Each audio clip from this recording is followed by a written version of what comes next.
Hello everyone. आज हम पढ़ेंगे फ्लड। फ्लड होता क्या है, ठीक है। ये इमेज देखिए एक बार।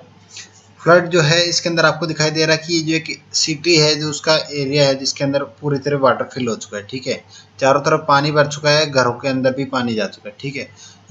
अगर ऐसी कंडीशन जो जनरेट हो जाती है उसको हम फ्लड बोलते हैं, ठीक है। और ये वहाँ पर ज़्यादा होती है जो लो लाइंग एरियाज होते हैं, जैसे कोई रिवर वगैरह पास हो रही है, ठीक है। तो उसके आसपास का जो लो लाइंग एरिया है उसके अंदर अगर रिवर का वाटर जो है एंटर हो जाता है, ठीक है, या कोई भी कैनाल वगैरह स्ट्रीम वगैरह उसका पानी एंटर हो जाता है, तो वहाँ पर जो है लो लाइंग एरियाज के अंदर वाटर ग्रेविटी के एक्शन से तो बाहर जा नहीं सकता, ठीक है, केवल आ ही सकता है, ठीक है। तो वहाँ पे जो है फ्लश फ्लड की प्रॉब्लम क्रिएट हो जाती है, ठीक है। अब जो एक बार इसकी फ्लड की डेफिनेशन देखते हैं, मेन कोज क्या है वो क्या है, ठीक है। तो जो फ्लड है वो मेनली क्यों होता है कि जो सरफेस रन ऑफ है, जैसे ग्राउंड जो होता है उसकी अपनी कुछ कैपेसिटी होती है, ठीक है, कि जिसकी वजह से वो वाटर को एब्जॉर्ब करता है, ठीक है। जैसे कोई ज़मीन है, ओपन पार्ट है, ठीक है, उसके ऊपर ट्रीज भी है और ग्रास वगैरह जिसको वेजिटेशन कवर हम बोलते हैं, ठीक है, वो लगा हुआ है, ठीक है, प्रॉपर। अब वो क्या करता है कि उसकी रूट्स जो है वाटर को एब्जॉर्ब करके ग्राउंड के अंदर इन्फिल्ट्रेट करती है, कहने मतलब ग्राउंड जो रेन वाटर होता है या उसके जो ऊपर पानी होता है उसको ग्राउंड के अंदर ट्रांसफर करती है, ठीक है। अब आपने क्या किया, सपोज करो डिफोरेस्टेशन कर दिया, ठीक है। डिफोरेस्टेशन कर दिया तो उसकी वजह से क्या होगा, वहाँ का जो वाटर है वो अंदर की तरफ नहीं जा पाएगा, ठीक है। तो वो वाटर क्या होगा, बहने लग जाएगा। ये मतलब कि पानी बहेगा तो सही एक लिमिट के बाद, लेकिन अगर वहाँ पे वेजिटेशन कवर या ट्रीज वगैरह नहीं होंगे तो वो जल्दी बहने लगेगा, ठीक है। जैसे मैं आपको इमेज दिखाता हूँ, ये जो है आपको इमेज दिखाई दे रही है, ठीक है। इस इमेज के अंदर आपको ग्रीन वेजिटेशन कवर लगा हुआ दिखाई दे रहा है, ठीक है। कहीं जगह काफ़ी सारे पेड़ वगैरह भी है और भी चीज़ें हैं जो वाटर को रोकने का वर्क कर रही है, ठीक है। सेम यही मॉडल यहाँ पे भी दिखाया गया है, ठीक है। इस मॉडल के अंदर यहाँ पे कोई वेजिटेशन कवर नहीं है, कोई ट्रीज वगैरह नहीं है। अब इसके अंदर देखते हैं तो जैसे ही इसके ऊपर वाटर गिरेगा, रेन वाटर, वो जल्दी से फ्लो के नीचे की तरफ आ जाएगा, ठीक है। और यहाँ पे सॉइल इरोजन के चांसेस भी काफ़ी ज़्यादा होंगे, ठीक है। लेकिन इस वाले केस में क्या होगा, आपका जो है वो रेन वाटर जब इस पे गिरेगा तो पहले तो लैंड एब्जॉर्ब करेगी, उसकी जो इनफिल्ट्रेशन कैपेसिटी है उससे भी ज़्यादा अगर रेन वाटर आता है तो फिर वो फ्लो के नीचे की तरफ आएगा, ठीक है। तो कहने का मतलब ये कि वेजिटेशन कवर वगैरह ये जो होते हैं ये क्या करते हैं कि वाटर इनफिल्ट्रेट करने में या लैंड के द्वारा वाटर को एब्जॉर्ब करने में हेल्प करते हैं, ठीक है। अब जो है इसकी वजह से अगर जैसे वो पानी फ्लो होता है, ठीक है, डिफॉरेस्टेशन की वजह से सबसे पहला तो फ्लड का जो है बेसिक कोज जो वहाँ से जनरेट होता है, ठीक है। अब जो है वाटर जो है फ्लो होके जाता है जिसको हम रन ऑफ बोलते हैं, ठीक है, सरफेस रन ऑफ। जो वाटर एक्स्ट्रा बच जाता है ज़मीन के अंदर इन्फिल्ट्रेट होने से उसको हम सरफेस रन ऑफ बोलते हैं। वो फ्लो होके आगे की तरफ जाता है, जो स्ट्रीम के अंदर मिल जाता है या रिवर वगैरह कैनाल वगैरह इन सब में मिल जाता है, ठीक है। अब जो है अगर आपने डिफोरेस्टेशन कर दिया तो इसकी वजह से क्या होगा, जमीन वाटर एब्जॉर्ब करना बंद कर देगी, तो सारा पानी जो है जमीन सोख सकती थी और जो एक्स्ट्रा पानी वो सारा रिवर के अंदर जाएगा, स्ट्रीम के अंदर जाएगा। अब जो है स्ट्रीम की कैपेसिटी इतनी नहीं है कि वो सारा वाटर को होल्ड करके ट्रांसफर कर सके, ठीक है। तो वो क्या करेगा, जो उसके बैंक जो होते हैं, किनारे जो होते हैं नदी के, उससे ऊपर की तरफ पानी निकल जाएगा और वो पानी जो है लो लाइंग एरिया जो होते हैं उनमें फिल हो जाता है, ठीक है। और वहाँ पे जो है फ्लड की प्रॉब्लम क्रिएट हो जाती है, ठीक है। तो आपने देखा होगा कभी पहाड़ी के ऊपर बाढ़ नहीं आती, जो वैली होती है, घाटी या जो नीचे की जमीन होती है उसके अंदर ही बाढ़ आती है, ठीक है। तो वो सारी चीज़ें हैं, तो ये जो जनरेट करती है। अब जो फ्लड है उसकी सीवरिटी जो है उसको हम कैसे मेजर कर सकते हैं। फ्लड की सीवरिटी को मेजर करने के लिए हम क्या करते हैं कि जो डेप्थ ऑफ वाटर है, जैसे जो कोई भी वाटर बॉडी है उसके ऊपर पानी कितना भरा हुआ है, कितनी डेप्थ तक पानी भरा हुआ है, उससे उसकी सीवरिटी को मेजर किया जाता है, ठीक है। जितना ज़्यादा हाई लेवल तक वाटर फिल होगा उसकी सीवरिटी फ्लड की उतनी ज़्यादा होगी। ये एक गिवन एरिया, कोई भी पर्टिकुलर एरिया है उसमें फ्लड कितना ज़्यादा आता है उसको हम क्या कह सकते हैं कि वो उसकी फ्लड की सीवरिटी को शो करता है, ठीक है। अब हम बात करते हैं कि फ्लड के कॉजेज क्या क्या हो सकते हैं या फ्लड किस किस वजह से आ सकता है, ठीक है। फ्लड होता क्या है ये हमने देख लिया, लेकिन अब फ्लड आता किस वजह से। सबसे पहला रीजन है लॉन्ग हेवी रेनफॉल, ठीक है। बारिश अगर काफ़ी लंबे टाइम तक होती है, ठीक है, तो उसकी वजह से फ्लड आ सकता है, ठीक है। जैसे ये आपको व्यू दिखाई दे रहा है, इसके अंदर एक सिटी का व्यू है, ठीक है, या एक कोई भी टाउन वगैरह है, ठीक है। अब ये तो हो नहीं सकता है कि इसके अंदर डेली बाढ़ आती है, ठीक है, या पूरे रेनी सीजन के अंदर इसके अंदर फ्लड रहता है, ठीक है। फ्लड एक पर्टिकुलर टाइम आता होगा जिस टाइम का वो जब बारिश काफ़ी ज़्यादा हो जाती है, ठीक है, कंटिन्यूसली बारिश होती जाती है और उसकी इंटेंसिटी अगर रेनफॉल की हाई होती है तो उसकी वजह से क्या होता है कि जो वहाँ की लैंड जो है उसका वाटर एब्जॉर्प्शन कैपेसिटी है उससे ज़्यादा पानी आ जाता है, या वहाँ का जो ड्रेनेज सिस्टम उसकी कैपेसिटी से अगर ज़्यादा पानी आ जाता है तो वहाँ पे क्या होगा, वाटर वहीं पे फिल होना शुरू हो जाएगा, ठीक है। और वो क्या करता है कि फ्लश फ्लड वाली प्रॉब्लम क्रिएट करता है, ठीक है। तो जो लॉन्ग हैवी रेनफॉल है उसकी वजह से आपकी बाढ़ आ सकती है, ठीक है। सेकेंड रीजन है आपका डिफॉरेस्टेशन। डिफॉरेस्टेशन क्या है कि अगर हम जैसे पेड़ पौधे जो है यहाँ पे वेजिटेशन कवर भी था, ट्रीज वगैरह भी थे, अगर इन सबको निकाल दोगे तो आपका जो है ग्राउंड इस तरीके से क्रिएट हो जाएगा। इसको हम बोलेंगे डिफॉरेस्टेशन वाली कंडीशन। अब जो है लैंड उसका वाटर एब्जॉर्प्शन की कैपेसिटी जो है बिल्कुल रिड्यूस हो चुकी है, तो उसकी वजह से क्या होगा कि आपका जो वाटर जो है सारा बाहर आ जाएगा और वहाँ लैंड एब्जॉर्ब नहीं कर पाएगी, तो उसकी वजह से फ्लड जो है क्रिएट होना शुरू हो जाएगा, ठीक है। Next, blocking of natural flow of reverse because of enormous debris, ठीक है। जैसे लैंडस्लाइड वगैरह हो जाती है, अदर कोई सा भी नेचुरल रीजन हो सकता है जिसकी वजह से जो रिवर्स वगैरह होती है उनका पाथ जो है ब्लॉक हो जाता है, ठीक है।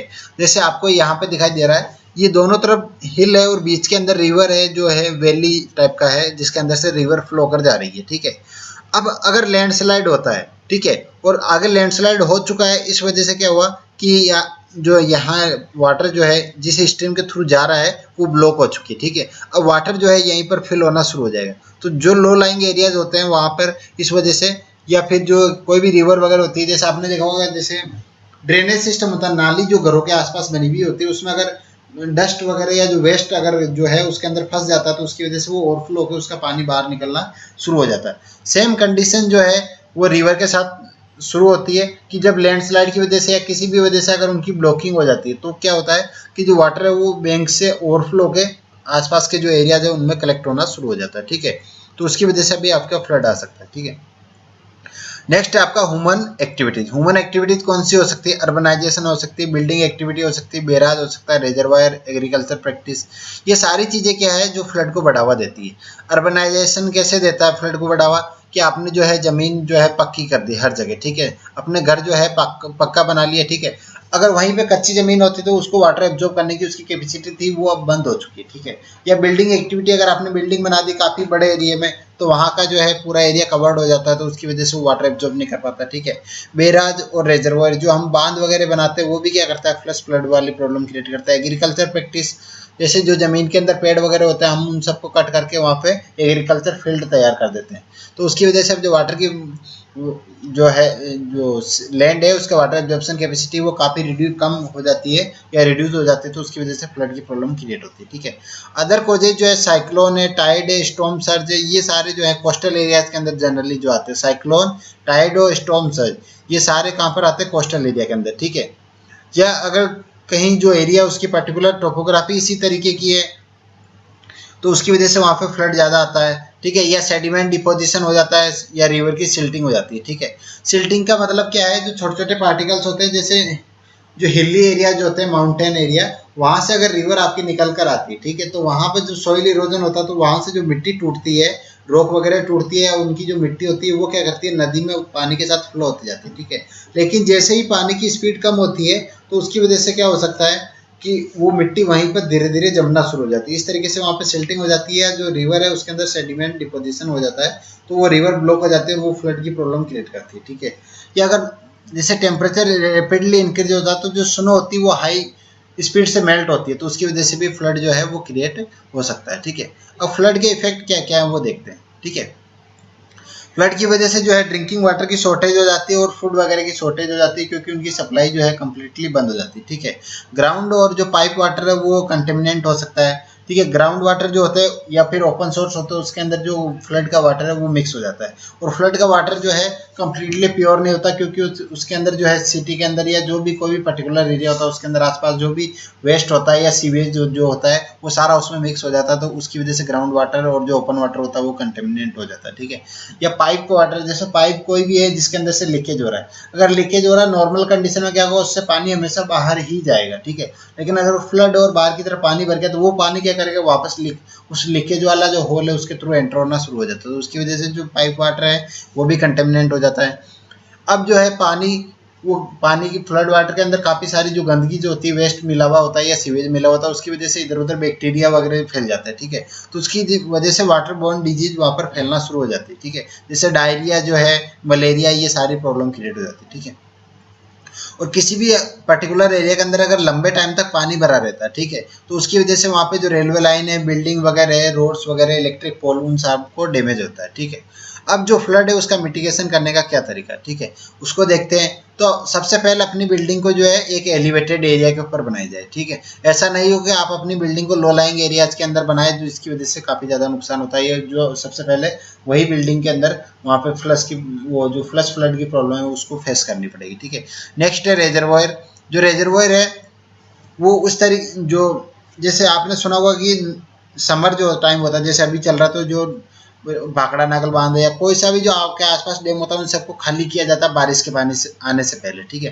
क्योंकि अगर मानसून का जो टाइम होता है उसमें अगर हैवी रेनफॉल होता है, ठीक है, तो उसकी वजह से जो है जो रिजर्वायर अगर रैपिडली बढ़ता है या एक कुछ ही समय में बढ़ जाता है, तो उसके बाद जो एक्स्ट्रा वाटर होता है उसको बाहर निकालना पड़ता है, ठीक है। और वो वाटर जो है अगर आप एक ही समय में ज़्यादा पानी छोड़ते हो या जो बांध के गेट एट ए टाइम खोलते हो, तो उसकी वजह से फ्लड वाली प्रॉब्लम क्रिएट हो सकती है, ठीक है।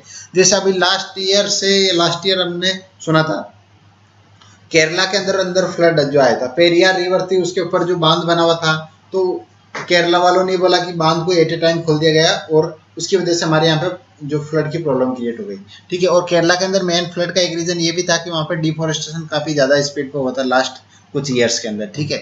तो ये सारा रीजन था। तो रिजर्वायर जो है उनको मानसून से पहले प्रॉपरली क्लीन करना चाहिए और एक मतलब एक लिमिटेड जो है आपको जितना रिक्वायरमेंट हो उसके हिसाब से वाटर को रखना चाहिए और बाकी एक्स्ट्रा वाटर को बाहर निकाल दो, ताकि मानसून के टाइम वहाँ पर फ्लड वाली प्रॉब्लम क्रिएट ना हो, ठीक है। नेक्स्ट आपका mapping of flood prone area.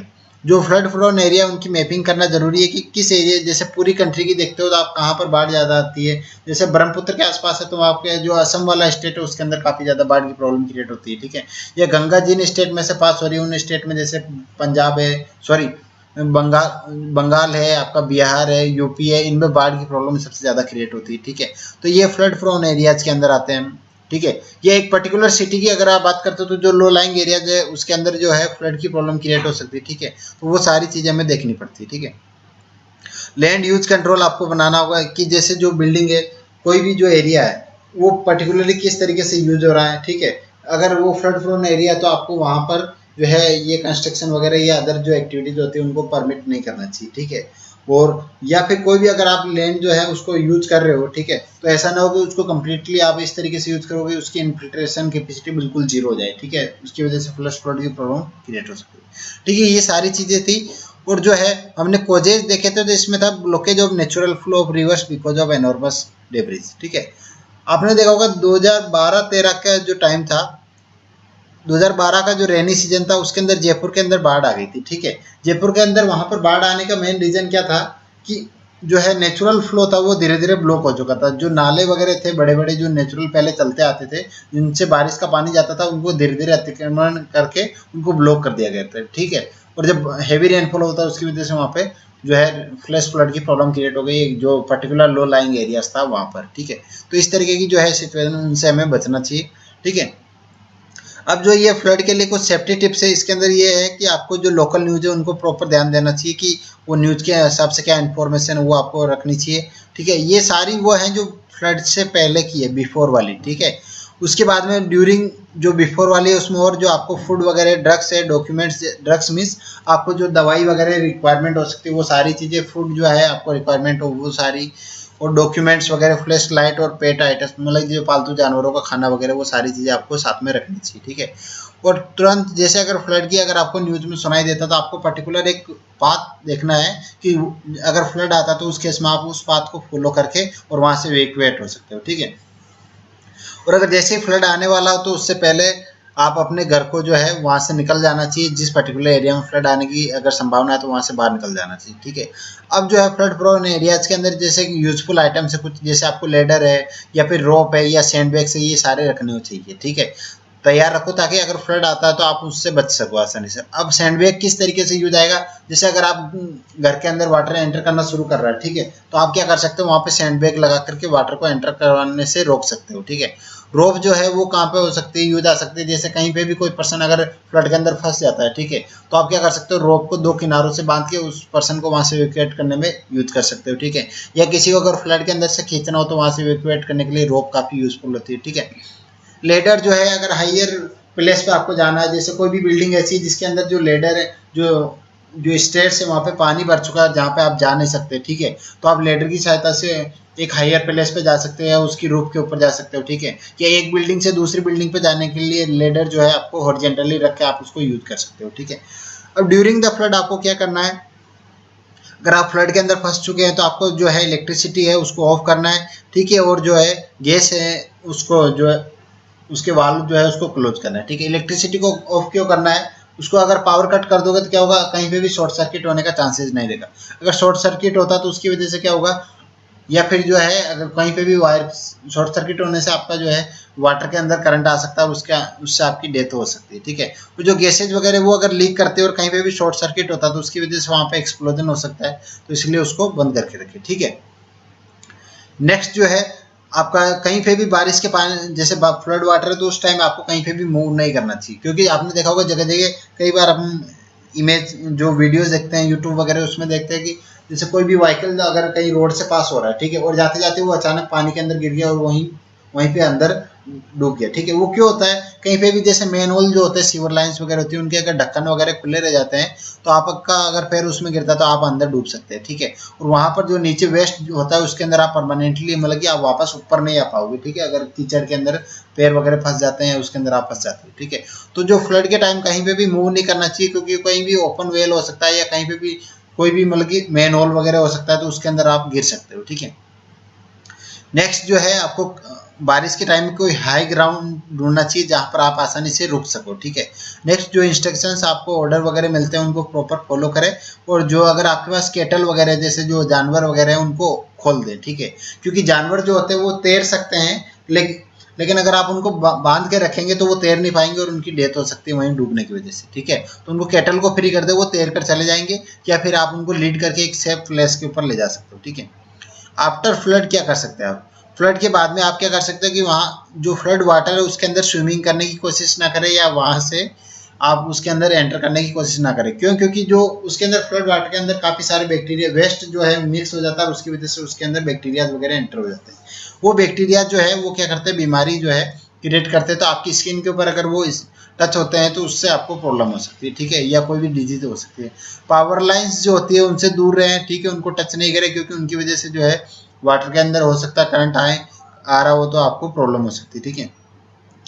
वापस अपने घर तब तक ना जाए जब तक कि आपके घर का जो है एरिया उसको सेफ डिक्लेयर नहीं कर दिया गया है, ठीक है, या फिर ऐसे किसी भी एरिया नए एरिया में ना जाए जिसको सेफ डिक्लेयर नहीं किया गया है वहाँ के लोकल अथॉरिटी के थ्रू, ठीक है। लोगों से कम्युनिकेटेड करते रहें, जो अपने घर वाले जो हैं या आपके जो रिलेटिव है गार्जियन वगैरह उनको प्रॉपर आप बता दें अगर उनसे अलग हो चुके हैं कि आप सेफ है, क्योंकि ऐसे टाइम में अक्सर ऐसा होता है कि लोग पैनिक हो जाते हैं, और अगर आप सेफ प्लेस में हैं फिर भी आपके घर वाले आपको ढूंढने के लिए निकल पड़ते हैं और हो सकता है कि वो किसी प्रॉब्लम में स्टक कर जाए, ठीक है। अब जो फ्लड के बाद में तो इसलिए आप कम्युनिकेट करके प्रॉपर बता दें, और जब फ्लड वहाँ से चला जाए खत्म हो गया आपका एरिया जो है सेफ डिक्लेयर कर देगा, ठीक है।